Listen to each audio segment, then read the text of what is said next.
Il existe un endroit que personne n'a jamais vraiment visité, mais que des millions de personnes reconnaissent. Un lieu où le temps n'a plus de sens. On appelle ça les backrooms.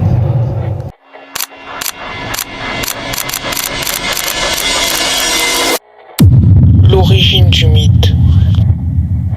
Les backrooms ne sont pas nés d'une histoire écrite. Elles ne viennent pas d'un film, ni d'un roman d'horreur. Elles viennent d'Internet. En 2019, sur un forum anonyme, quelqu'un poste une image très simple. Des murs jaunes, une moquette jaunâtre, des néons au plafond. Aucun meuble, aucune fenêtre. Et surtout, aucune présence humaine. Sous cette image, un court texte apparaît. Si tu fais un faux pas dans la réalité, tu peux te retrouver dans les backrooms. Rien de plus. Et pourtant, cette image va marquer des millions de personnes. Pourquoi cette image est-elle particulière ? À première vue, cette image n'est pas effrayante. Elle est même banale. Elle ressemble à une salle vide, à un étage d'entreprise abandonnée, à un endroit que tout le monde a déjà croisé, sans jamais s'y attarder. Et c'est exactement pour ça qu'elle dérange.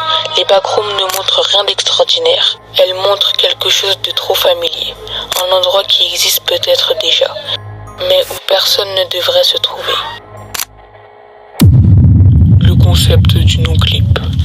Dans le mythe des backrooms, on n'y entre pas volontairement. On ne choisit pas d'y aller. On y arrive par accident. Le terme utilisé est no-clip. Dans les jeux vidéo, le no-clip permet de traverser les murs, de tomber hors de la carte, d'atteindre des zones inachevées ou invisibles. Les backrooms seraient l'équivalent réel de ce bug, un endroit situé en dehors de la réalité, un espace oublié, un arrière-plan du monde. Tu continues d'exister, Mais plus au bon endroit.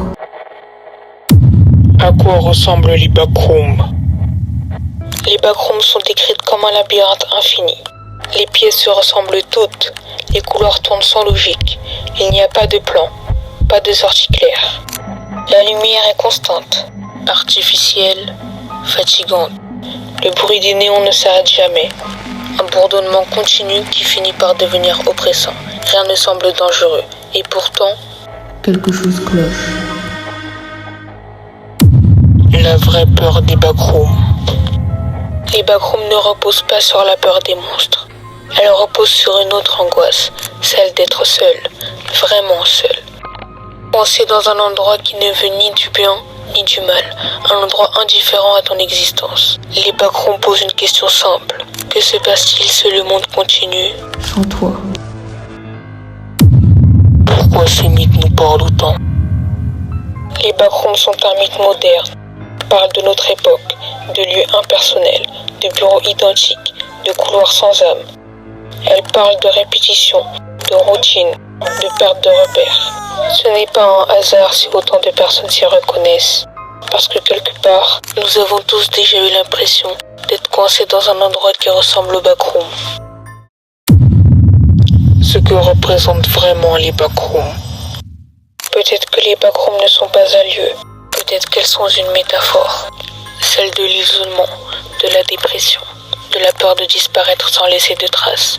Un espace où personne ne viendra te chercher, parce que personne ne sait que tu y es. Les backrooms n'ont pas besoin d'être réels pour être inquiétantes, parce que ce qu'elles représentent existe déjà.